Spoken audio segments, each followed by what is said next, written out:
الحمد لله نحمده ونستعينه ونستغفره ونؤمن به ونتوكل عليه ونعوذ بالله من شرور أنفسنا ومن سيئات أعمالنا من يهده الله فلا مضل له ومن يضلل فلا هادي له وأشهد أن لا إله إلا الله وحده لا شريك له وأشهد أن محمدا عبده ورسوله صلى الله عليه وسلم أرسله بالحق بشيرا ونذيرا بين يدي الساعة فمن يطع الله ورسوله فقد رشد واهتدى ومن يعص الله ورسوله فقد ضل وغوى فإنه لا يضر إلا نفسه ولا يضر الله شيئا نسأل الله ربنا أن يجعلنا ممن يطيعه ويطيع رسوله ويتبع رضوانه ويجتنب سخطه فإنما نحن به وله أما بعد فإن خير الحديث كتاب الله وخير الهدي هدي محمد صلى الله عليه وآله وسلم وشر الأمور محدثاتها وكل محدثة بدعة وكل بدعة ضلالة وكل ضلالة في النار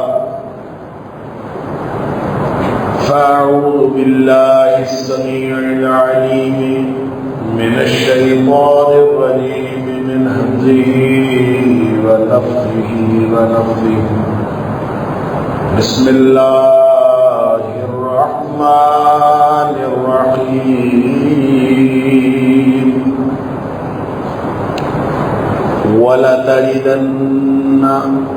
لتجدن أشد الناس عداوة للذين آمنوا لتجدن أشد الناس عداوة للذين آمنوا اليهود والذين أشركوا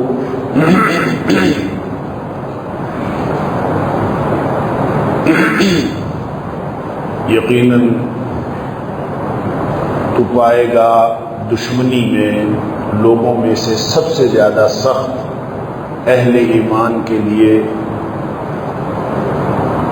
یہودیوں کو اور ان لوگوں کو جو مشرک ہوئے.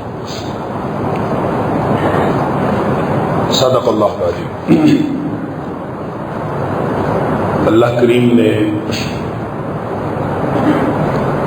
ہمیں دنیا میں جن آزمائشوں میں مبتلا کیا ہے وہ آزمائشیں وہ امتحان میں ہمیشہ عرض کرتا ہوں کہ ہمہ جہت بھی ہے اور ہمہ گیر بھی ہے اور بعض اوقات یہ امتحان بڑا واقعاتی نوعیت کا ہوتا ہے اور اس حوالے سے میں نے چند باتیں آپ کے سامنے گزشتہ جمعے میں رکھی تھی کہ جو فلسطین کا مسئلہ ہے اس وقت پوری دنیا میں سلگتا ہوا، مسلمان مرد، عورتیں، بچے، کمزور، نہتے،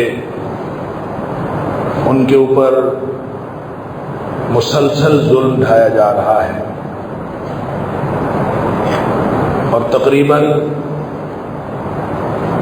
ان کے حقوق کو سلب کیے ہوئے ایک صدی بیت گئی، اور دنیا میں کوئی انسانی حقوق کے علمبردار کہلانے والے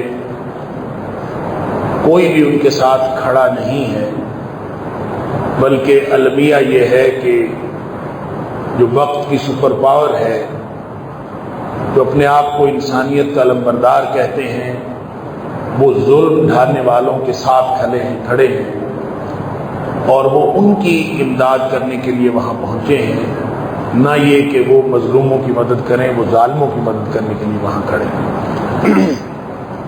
ان حالات میں یہ امتحان اس قوم کی بجائے جو پس رہی ہے، جو ظلم کی چکی میں، اس قوم کی بجائے یہ پوری ملت اسلامیہ کا امتحان ہے، اور وہ ملت اسلامیہ جو اپنے گھروں میں، اپنے ملکوں میں اور اپنے اپنے معاشروں میں بڑے سکون سے زندگی بسر کر رہے ہیں، ہم سے بھی قیامت والے دن اللہ کریم ان کے بارے میں سوال ضرور کرے گا کہ تم زندہ تھے اور تم سکون میں تھے، تمہارے پاس طاقت بھی تھی، تم بول سکتے تھے، تم کچھ کہہ سکتے تھے، تم کچھ کر سکتے تھے، تو تم نے کیوں نہیں کیا؟ ان سب کا جواب ہمیں قیامت والے دن اللہ کے سامنے دینا پڑے گا۔ اس حوالے سے اس مسئلے کی تفہیم کے لیے کہ مسئلہ کیا ہے کہ یہود اپنے آپ کو اس سرزمین کا مالک سمجھتے ہیں، جبکہ اصل مالک اس کے وہاں کے مقامی باشندے ہیں۔ اس حوالے سے ایک تو میں نے آپ کو تاریخی تجزیہ عرض کیا تھا، اور تاریخی حقائق کی روشنی میں یہ بات سامنے رکھی تھی کہ وہ علاقہ کنعانیوں کا ہے، اسی وجہ سے اس کو کنعان بھی کہا جاتا تھا۔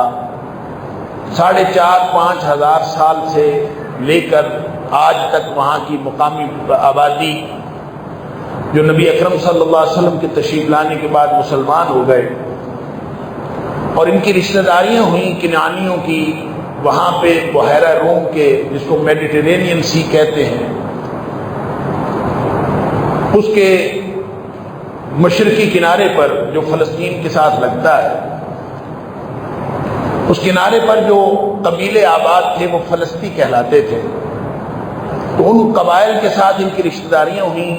یہ ہزاروں سال سے مقامی آبادی ہے، انہی کا حق ہے، ان کو گھروں سے نکالا جا رہا ہے، اور نکال کون رہے ہیں؟ یہودی نکال رہے ہیں۔ اور یہودیوں کا دعویٰ یہ ہے کہ یہاں چونکہ ہیکل سلیمانی تھا، حضرت سلیمان علیہ السلام نے جو یہاں پہ ایک مسجد یا عبادت گاہ تعمیر کی تھی، جس کو ہیکل سلیمانی کہا جاتا ہے، اس کی ایک دیوار نشانی کے طور پر باقی ہے۔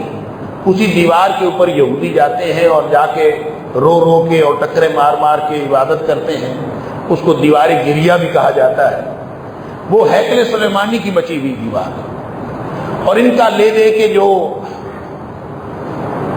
دعویٰ ہے وہ یہ کہ یہاں کیونکہ ہیکل سلیمانی تھا، لہذا یہ ہمارا ہے اور ہمیں اس کے اوپر ہمارا حق بنتا ہے۔ یہ بالکل اسی طرح سے ہے، تاریخ میں میں نے عرض کیا تھا کہ محض 400 سال کا ایسا عرصہ ہے درمیان میں، ان 4,500-5 ہزار سالوں میں 400 سال کا عرصہ ایسا ہے جب یہودیوں نے اس علاقے کے اوپر قبضہ کیا رکھا۔ اس وقت کے انبیاء جو تھے، ہر دور کا نبی وہ سچا نبی ہوتا ہے اور اس کے پیروکار سچے مسلمان ہوتے ہیں۔ یہودی نسلاً اپنے آپ کو بنی اسرائیل کے ساتھ جوڑ کر اور یہ کہہ کر کہ ہم چونکہ بنی اسرائیل کی اولاد میں سے ہیں اور بنی اسرائیل کا قبضہ فلسطین کے اوپر رہا ہے، اس لیے وہ اپنا حق جتاتے ہیں کہ اس کے اوپر ہمارا حق ہے۔ یہ الگ بات ہے کہ ان کا بنی اسرائیل کے ساتھ بھی تعلق بنتا ہے کہ نہیں بنتا، یہ بنی اسرائیل کی اولاد میں سے بھی اس طرح سے بنتے ہیں کہ نہیں بنتے، یہ بھی ایک الگ بحث ہے۔ لیکن اگر ان کو بنی اسرائیل کی اولاد سمجھ بھی لیا جائے تو محض 400 سال کا عرصہ ہے، 1000 سال قبل مسیح سے لے کر 600 قبل مسیح تک، یہ جو درمیانی 400 سال کا عرصہ ہے، کیونکہ 585 یا اس کے قریب کا علاقہ 584 یا 85 قبل مسیح کا واقعہ ہے جب بخت نصر نے یہودیوں کو یہاں سے نکال باہر کیا تھا، اور وہ اس نے ہزاروں مارے تھے اور لاکھوں کو قید کر کے اپنے ساتھ لے گیا تھا۔ پھر یہ کوئی اس کے 200-300 سال بعد یا 400 سال بعد جو سائرس ایرانی آیا تھا تو اس نے ان کے اوپر ترس کھاتے ہوئے ان کو واپس لا کے وہاں آباد کیا، ان کو آزاد بھی کیا اور ان کو وہاں پہ دوبارہ آباد کیا۔ لیکن وہاں بھی آباد ہوئے ہی تھے کہ ایک دوسری لڑائی، ایک دوسری تباہی ان کے اوپر آئی کہ روم کا ٹائٹس جو رومی تھا یعنی عیسائی تھا، اس نے 137 عیسوی میں ایک دفعہ پھر ان کی پوری ریاست جو تھی وہ تہہ دیگ کر دی، پوری یہودیوں کو ملیا میٹ کر دیا، اور ان کا کبھی بھی اس کے بعد دوبارہ وہاں پہ پاؤں نہیں جم سکے۔ اگر محض کسی علاقے پر قبضہ کر کے چند سال قبضہ کر کے حق ثابت ہو جاتا ہے وہاں کا، تو پھر مسلمانوں کو بھی تحریک شروع کرنی چاہیے کہ ہم بھی اسپین کے مالک ہیں، اس لیے کہ اسپین کے اندر مسلمانوں نے بھی 800 سال حکومت کی ہے، تو اگر 400 سال حکومت کر کے وہاں کی مقامی آبادی اور سرزمین کے اوپر باہر سے آنے والوں کا حق ثابت ہو جاتا ہے جیسے یہودی کہہ رہے ہیں، تو پھر مسلمانوں کا بھی اسپین کے اوپر حق ہے۔ مسلمان بھی آج تحریک شروع کر دیں اور جا کے اسپین کے اندر لڑنا شروع کر دیں کہ یہاں پہ ہماری حکومت بھی اتنے 100 سال رہی ہے، لہذا یہاں ہمیں بھی اسی طرح سے حق ہے جیسا یہودیوں کو فلسطین میں حق۔ لہذا ایک تو پہلو یہ تھا جو میں نے گزشتہ جمعے میں بھی کوشش کی تھی کچھ تفصیل سے آپ کے سامنے رکھوں۔ اس کی دوسری دلیل ایک اور ہے جو قرآن حکیم میں بھی ہے اور نبی کریم صلی اللہ علیہ وسلم کے فرمان میں بھی ہے، اس میں بھی جھوٹے پڑھتے ہیں تو یہودی جھوٹے پڑھتے ہیں، ان کا دعویٰ جھوٹ پڑتا ہے۔ وہ یہ ہے کہ مسجد اقصی کب تعمیر ہوئی؟ یہودیوں کا تو دعویٰ ہے کہ حضرت سلیمان علیہ السلام نے تعمیر کی، اور اگر سلیمان علیہ السلام نے تعمیر کی ہے اور پھر ساتھ ایک اور دعویٰ ہے، دونوں دعوے ایک دوسرے کے خلاف۔ پہلا دعویٰ یہ کہ حضرت سلیمان علیہ السلام نے تعمیر، دوسرا دعویٰ یہ ہے کہ سب سے پہلی جو تعمیر ہوئی مسجد اس دھرتی پر زمین پر وہ مسجد اقصی تھی، یہ بھی یہودیوں کا دعویٰ ہے۔ قرآن کہتا ہے کہ دنیا پر روئے زمین پر جو پہلا گھر بنا ہے، ان اول بیت وضع للناس للذی ببکہ، جو پہلا گھر روئے زمین پر بنا ہے، پہلی مسجد اللہ کی جو روئے زمین پر بنی ہے وہ ہے جو مکہ مکرمہ کے اندر۔ لہذا ان کا یہ دعویٰ جھوٹ ہے جو کہتے ہیں کہ پہلے مسجد اقصی بنی، ایک تو یہ دعویٰ جھوٹا ہو گیا، دوسرا یہ کہ یہ مسجد اقصی پھر اس سے کتنے دیر بعد بنی ہے، کتنی پہلے بنی؟ ظاہر ہے پہلے تو مسجد حرام بنی ہے اور اس کے بعد مسجد اقصی بنی ہے۔ یہ بخاری شریف کی حدیث ہے، نبی کریم صلی اللہ علیہ وسلم سے پوچھا گیا کہ اللہ کے رسول صلی اللہ علیہ وسلم سب سے پہلی مسجد دنیا پہ کون سی بنی؟ نبی کریم صلی اللہ علیہ وسلم فرمایا مسجد حرام۔ پھر اگلی بات اس نے پوچھی، پوچھنے والے نے ثم ایہ، اس کے بعد کون سی مسجد بنی؟ تو نبی کریم صلی اللہ علیہ وسلم فرمایا مسجد اقصی، یعنی مسجد حرام کے بعد جو دوسری مسجد بنی ہے وہ مسجد اقصی ہے۔ پوچھنے والے نے پوچھا کہ دونوں مسجدوں کا درمیان میں کتنا عرصہ تھا، کتنے عرصے بعد مسجد اقصی بنی مسجد حرام کے؟ نبی اکرم صلی اللہ علیہ وسلم فرمایا 40 سنہ، 40 سال بعد مسجد اقصی بنی۔ اب مسجد حرام کب بنی ہے؟ اگر اس کا تعین ہو جائے تو یہ تعین کرنے میں پھر آسانی رہے گی کہ مسجد اقصی کب بنی، اس کے 40 سال بعد بنی۔ تو مسجد حرام کو جو تعمیر کیا تھا حضرت ابراہیم علیہ السلام اور حضرت اسماعیل علیہ السلام نے، جب اماں حاجرہ یہاں پہ آئی تھی تو یہاں تو مٹی کا ایک ٹیلا ہوا کرتا تھا، اور وہ جو تعمیر کیا تھا اس کو بھی اگر پہلی تعمیر مان لیا جائے، اگر اس کو بھی پہلی تعمیر مان لیا جائے، حالانکہ وہ کعبۃ اللہ کی پہلی تعمیر نہیں تھی، اگر تاریخی روایات کو دیکھا جائے اور کعبۃ اللہ کی تعمیر کے جتنے مرحلے ہیں ان کو دیکھا جائے تو دو نقطہ نظر موجود ہیں۔ ایک یہ کہ سب سے پہلے اس کو حضرت آدم علیہ السلام نے تعمیر کیا، جب وہ زمین پہ آئے تو انہوں نے جو آ کے مسجد تعمیر کی، اس نے خانہ کعبہ تعمیر کیا، اللہ نے آدم علیہ السلام کے ہاتھوں تعمیر کروایا تھا۔ ایک نقطہ نظر یہ بنتا ہے۔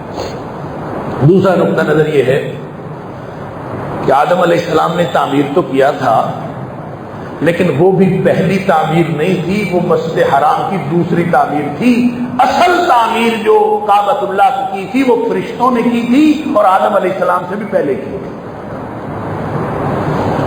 لہذا آپ فرشتوں کی تعمیر کو مانیں تو آدم علیہ السلام کی تعمیر دوسری تعمیر ہے، اگر فرشتوں کی تعمیر کو نہ مانیں تو آدم علیہ السلام کی تعمیر کو پہلی تعمیر بھی مان لیں تو بھی حضرت ابراہیم علیہ السلام اور حضرت اسماعیل علیہ السلام نے جب کعبۃ اللہ تعمیر کیا تھا تو وہ پہلی تعمیر تو ہرگز نہیں تھی، لیکن اگر حضرت ابراہیم علیہ السلام اور اسماعیل علیہ السلام کی تعمیر کو بھی پہلی تعمیر مان لیا جائے تو اس کے 40 سال بعد اگر مسجد اقصی تعمیر ہوئی ہے تو سلیمان علیہ السلام نے جو تعمیر کیا ہے اس کے اور حضرت ابراہیم کی تعمیر کے درمیان میں کچھ 1400-1500 سال کا فاصلہ ہے۔ تاریخی طور پر بھی ان کا سارا دعویٰ جھوٹا، قرآن کے اعتبار سے ان کا سارا دعویٰ جھوٹا اور حدیث کے اعتبار سے ان کا پورا دعویٰ جھوٹا۔ یعنی اگر حضرت ابراہیم علیہ السلام اور اسماعیل علیہ السلام کو ان کی تعمیر کو پہلی تعمیر بھی مان لیا جائے، حالانکہ وہ کم از کم تیسری تعمیر تھی، کم از کم وہ کعبۃ اللہ کی تیسری تعمیر تھی، اگر اس کو پہلی بھی مان لیا جائے تو سلیمان علیہ السلام نے جب تعمیر کیا تھا مسجد اقصی کو، ترمذی شریف کی روایت ہے کہ انہوں نے تعمیر کیا تھا، اس میں حدیث میں آتا ہے کہ انہوں نے تعمیر کیا اور تعمیر کر کے پھر انہوں نے اللہ سے دعائیں کی تھی، تو سلیمان علیہ السلام نے جو تعمیر کیا تھا مسجد اقصی کو وہ پہلی تعمیر نہیں تھی، کیونکہ ابراہیم علیہ السلام اور اسماعیل علیہ السلام نے تعمیر کیا، اس کو تو یہودی بھی مانتے تھے، اور جب اس کو تعمیر کیا تو اس کے اور اس کے درمیان 40 سال کا تو نہیں ہے۔ حضرت سلیمان علیہ السلام کا زمانہ جو ہے وہ 10ویں صدی قبل مسیح ہے، 971-75 کو اس کے دوران ان کا جو زمانہ ہے بادشاہت کا، اور جو حضرت ابراہیم علیہ السلام ہے ان کا 2400-2500 قبل مسیح کا زمانہ ہے۔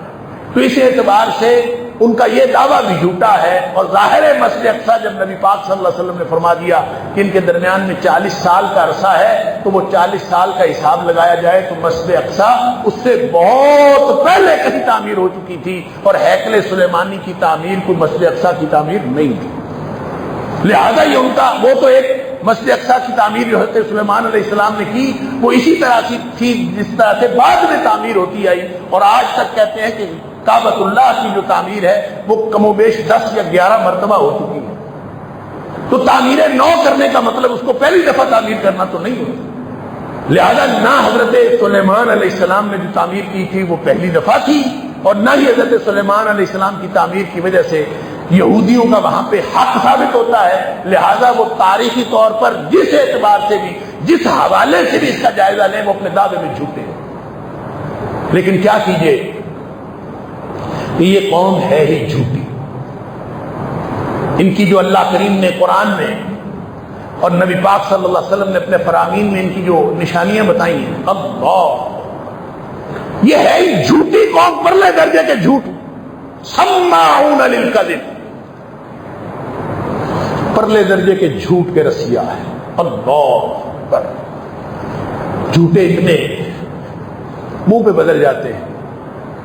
ایک واقعہ آتا ہے حدیث کے اندر کہ جب حضرت عبداللہ بن سلام رضی اللہ تعالیٰ عنہ نے اسلام قبول کیا. عبداللہ بن سلام رضی اللہ تعالیٰ عنہ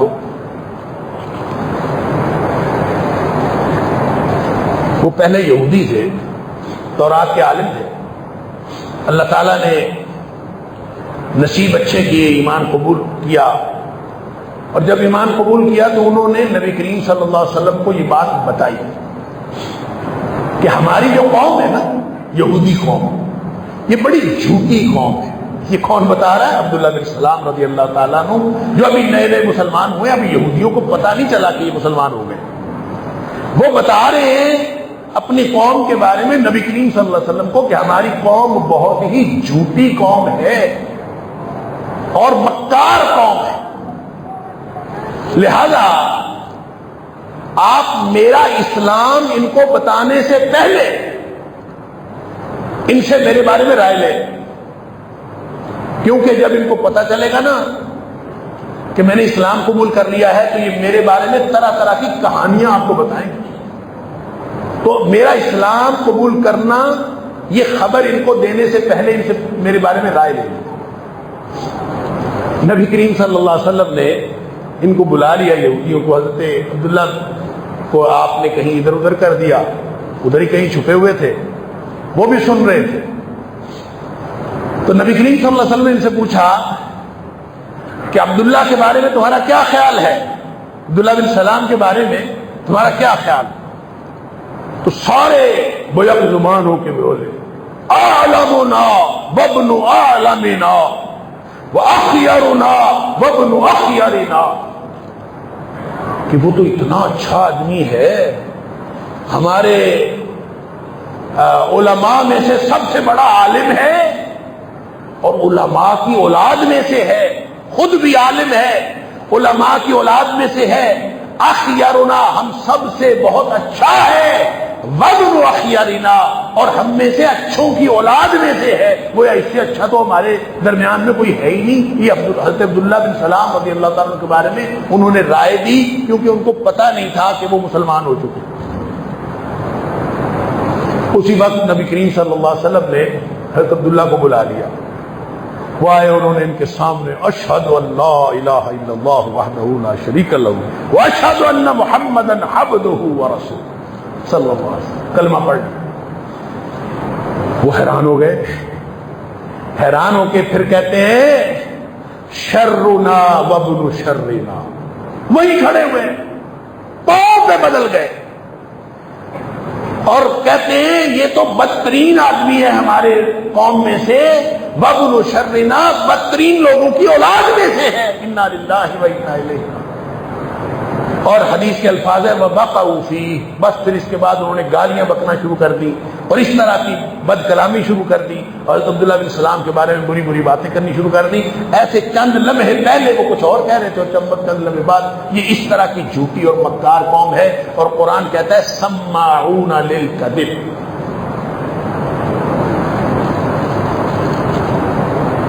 یہ جو سماعون، سماع کی جمع ہے، سماعون، اس کا مطلب ہے بہت زیادہ کوشش کر کے، محنت کر کے، ساری صلاحیتیں لگا کے سننا.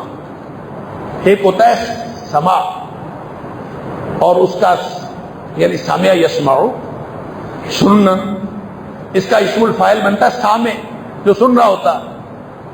تو سماع جو ہوتا ہے یہ مبالغے کا صیغہ ہے، بہت زیادہ سننے والا. کس کو سننے والا؟ للکذب، جھوٹ کو. اب اس کو قرآن نے ایک اور جگہ بھی فرمایا سماعون للکذب لقوم آخرین لم یاتوک. یہ جھوٹ کے سننے والے، بہت زیادہ سننے والے، اس کے دو معنی ہیں۔ ایک معنی تو یہ ہے کہ جھوٹ کو بہت زیادہ سنتے ہیں، جھوٹ کے رسیا ہیں، جہاں جھوٹی خبر ملے وہ لے لیتے ہیں۔ اور دوسرا اس کا معنی ہے کہ یہ جھوٹ کے لیے سنتے ہیں، لقوم آخرین، کسی دوسری قوم تک پہنچانے کے لیے، جھوٹ کے لیے، جھوٹ بنانے کے لیے۔ لم یاتوک، جو ابھی آپ کے ساتھ پاس ہے، حبیب صلی اللہ علیہ وسلم جو آپ کے پاس نہیں آئے، یہ ان کے لیے خبریں اکٹھی کرتے ہیں۔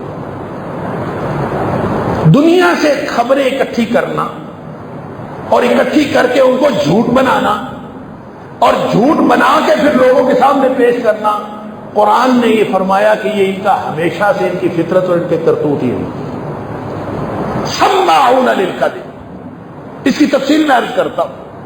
اور دوسری جو خصوصیت قرآن نے ان کی بتائی وہ ہے اکالون للسحت، یہ مبالغے کے صیغے کے ساتھ دونوں بتائیں۔ اکالون للسحت، آکل ہوتا ہے کھانے والا، اور اکال ہوتا ہے بہت زیادہ کھانے والا۔ کس کو؟ للسحت، حرام کھانے والا۔ اتنے پرلے درجے کے حرام خور دنیا میں کوئی اور نہیں، اور اتنے پرلے درجے جھوٹے اور جھوٹ کے رسیا اور جھوٹ کو سننے والے اور جھوٹ کے لیے سننے والے اور کوئی نہیں۔ ویسے تو ان کی بہت ساری خصوصیات ہیں، بندہ حیران رہ جاتا ہے۔ قرآن نے کھول کھول کر ان کا کردار بیان کیا، یعنی حق کو جاننے کے باوجود اس کا انکار کرتے ہیں۔ اللہ تعالیٰ قرآن میں فرماتا ہے کہ انہوں نے قرآن کا اختلاف کیا ہے، اس کے ان کے پاس کھلی آیات آئیں، وَآتَيْنَاهُمْ آیَاتٌ بَيِّنَاتٌ، ہم نے ان کو کھلی آیات، کھلی نشانیاں دی ہیں، وَآتَيْنَاهُمْ بَيِّنَاتٌ مِنَ الْأَمْرِ، کھلی نشانیاں ہم نے ان کو دی۔ فَمَا اخْتَلَفُوا إِلَّا مِن بَعْدِ مَا جَاءَهُم مِنَ الْعِلْمِ، علم آ جانے کے بعد انہوں نے اس کے اختلاف اس کا انکار کیا، باوجود اس بات کے کہ ان کو پتا تھا، علم ہونے کے باوجود، حق کو جاننے کے باوجود اس کا انکار کیا۔ پھر قرآن نے یہ بھی کہا کہ یہ پرلے درجے کی سخت دل اور پتھر دل قوم ہے۔ ثم قست قلوبہم، پھر ان کے دل پتھر سخت ہو گئے۔ فہی کالحجارہ او اشد قسوہ، یہ پتھروں جیسے ہو گئے، بلکہ پتھروں سے بھی زیادہ۔ آسان نہیں ہے بچوں کو قتل کرنا، عورتوں کو قتل کرنا، اور معصوم بچوں کو، اور ہسپتال کے اوپر حملہ کرنا۔ پوری دنیا اور بدترین سے بدترین قومیں، ان کے ہاں بھی یہ اخلاقی قدر موجود ہے کہ ہسپتال کے اوپر حملہ نہیں کرنا۔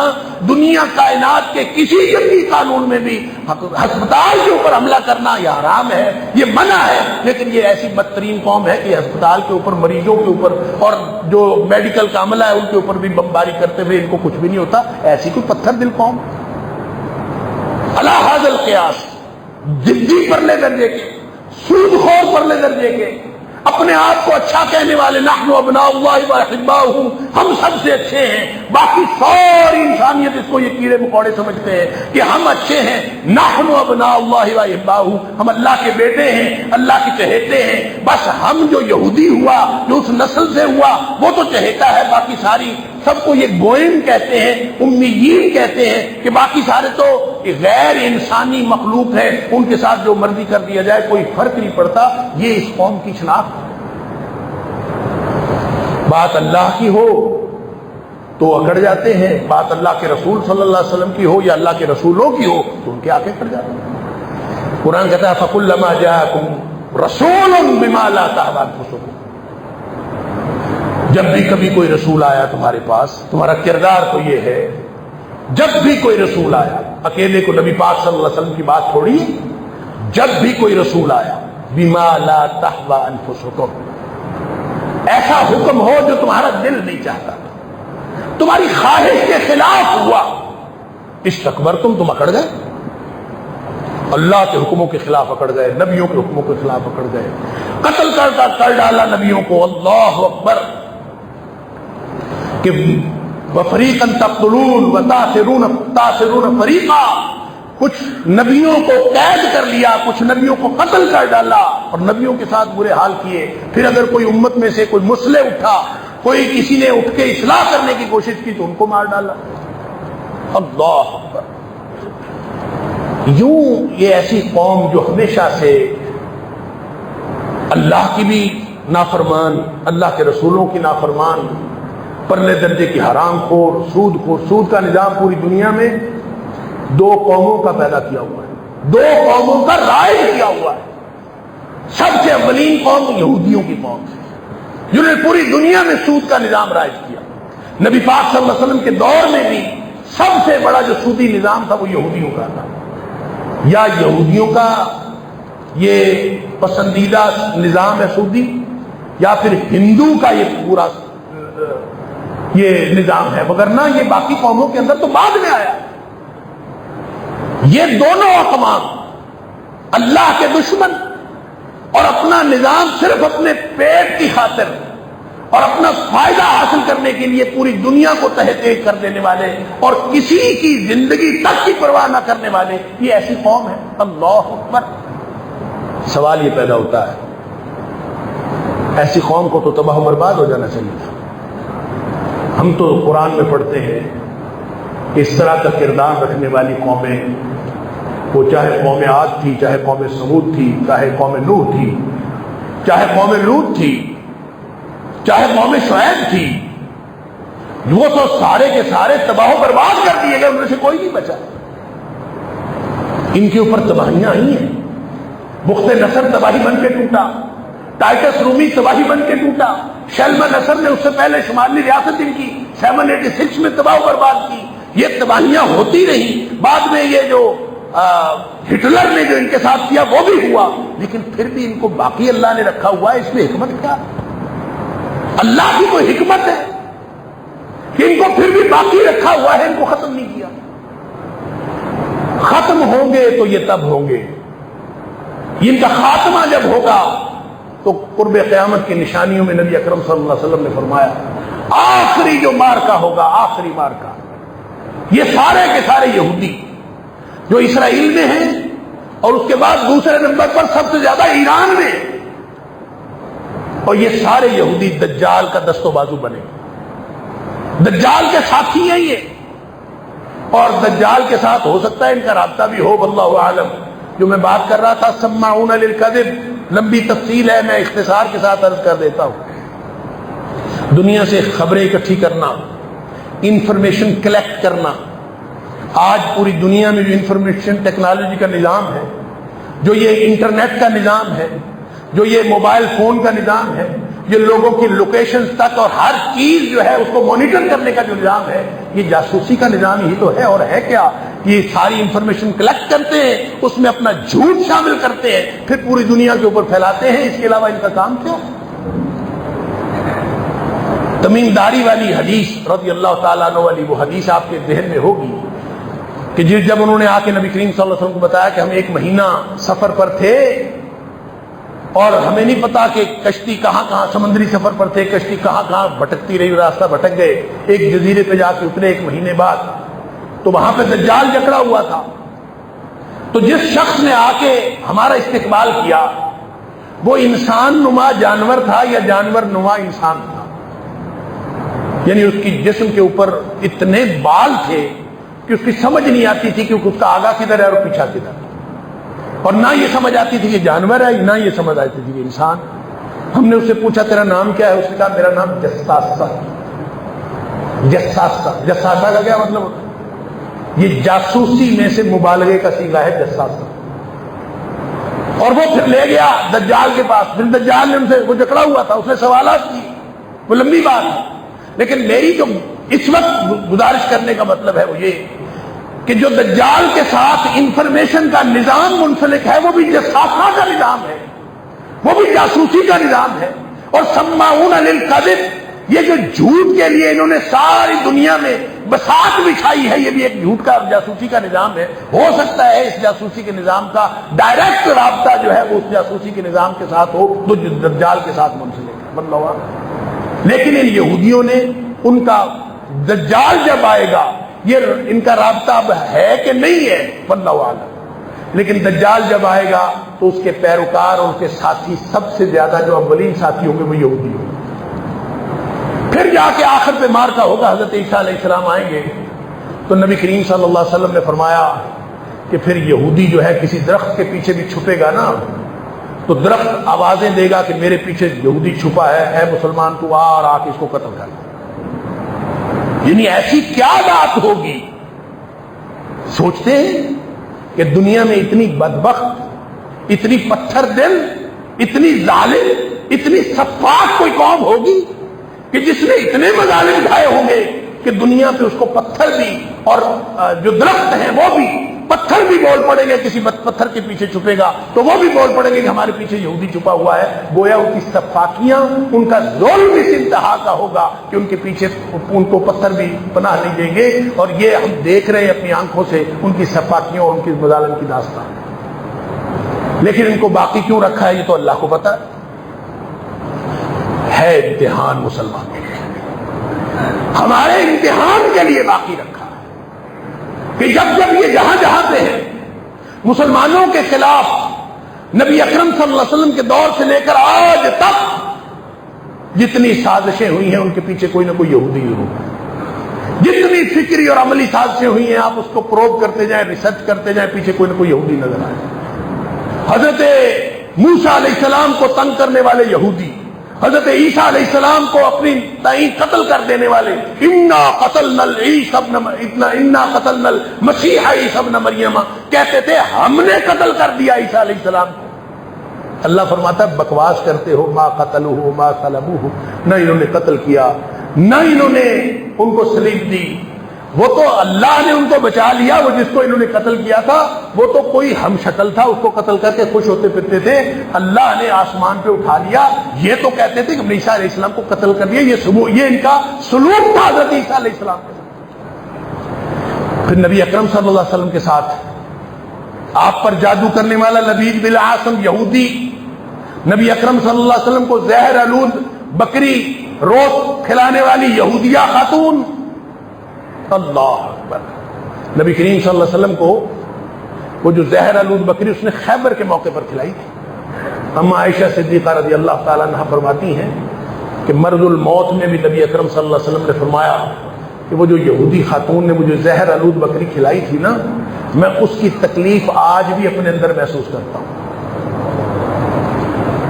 یہ کون سا وقت تھا، کون سی شخصیت تھی دنیا میں جس کے خلاف انہوں نے سازش نہیں کی۔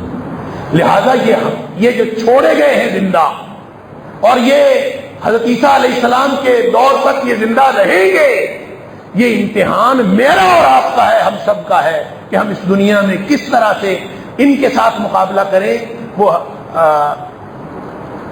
بعض جو مفکرین ہیں ان کا یہ بہت خوبصورت تجزیہ ہے، وہ کہتے ہیں کہ مسلمانوں کی ذمہ داری تھی قیادت کرنا، لیکن مسلمانوں نے اپنی کوتاہی، اپنے فرض سے کوتاہی کی، لہذا ان کی سزا دینے کے لیے اللہ نے یہودیوں کو قائم رکھا ہے اور باقی رکھا۔